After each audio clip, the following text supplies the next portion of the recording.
You saved all the money that you could to go to the most picturesque place that you've ever wanted to.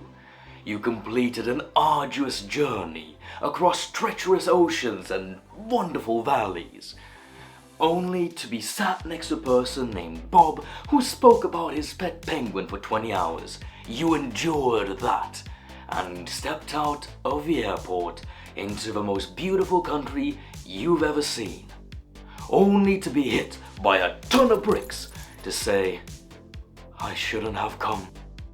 Sponsored by... The journey was treacherous, but you booked into the hotel and slept like a baby, the one that you had not even known you were since ages gone by. You wake up the next morning without your alarm, and you open the curtains only to be welcomed by a beautiful London morning. Clouds abound. Well, such is spring in Japan. It's dependent on geographical location though. Anyway, exactly the things that you wanted to get away from. Sadly, spring in Japan is filled with a whole bunch of unpredictable weather, frequent rain showers, spanning temperatures of freezing cold and baking toast hot. And honestly, it can make planning things incredibly difficult.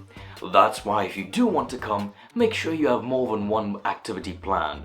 Otherwise, you might feel more than just a little bit disappointed in not being able to do the things that you want to do.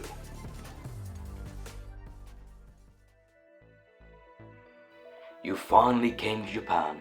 It's everything that you thought it to be, and you want to go and see Asakusa, Tokyo Skytree, or wherever it is that you have in your itinerary, only to be met with a horrible, horrible, treacherous sight.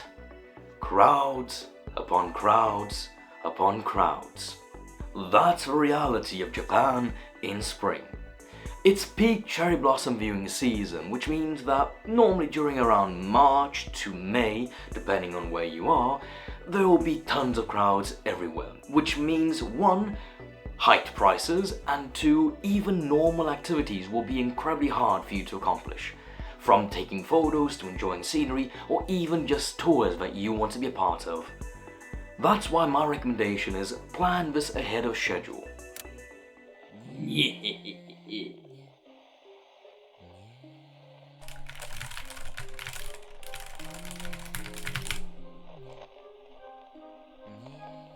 What are you doing? Tell me, why does it not work? I have the spoon of Camulamu.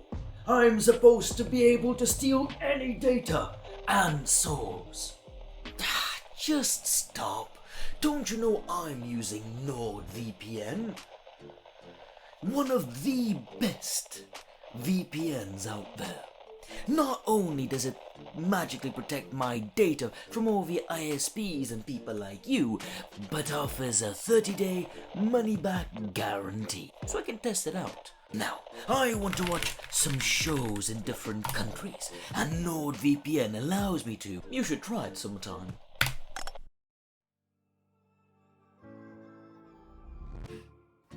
Traveling to Japan is already incredibly stressful.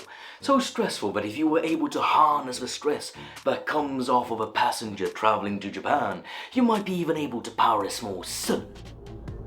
Any case, one other thing that can add to that is if you come at the wrong season, you might have to cancel your entire trip in its entirety. Well, Japan has a whole concentration of beautiful cypress and cedar trees. However, this comes with a high concentration of pollen from said trees. You see where this is going? And that's where the dreaded hay fever comes in. To many, it's often debilitating, and you can't even go outside to travel, not without a strong antihistamine or other recommended drugs from the drugstore. So, in order to not be completely unprepared and be kicked in the noggin by hay fever, do make sure you are wholly prepared. P.S. As a side note, make sure you don't bring certain medication to Japan, and if you do, you check exactly which are allowed. Some of them can lead you to go to jail.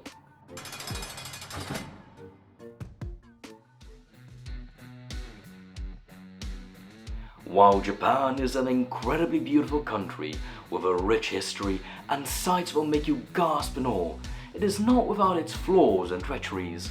As such, please make sure that you are adequately prepared. Waddle with me to the next adventure and hit that subscribe button.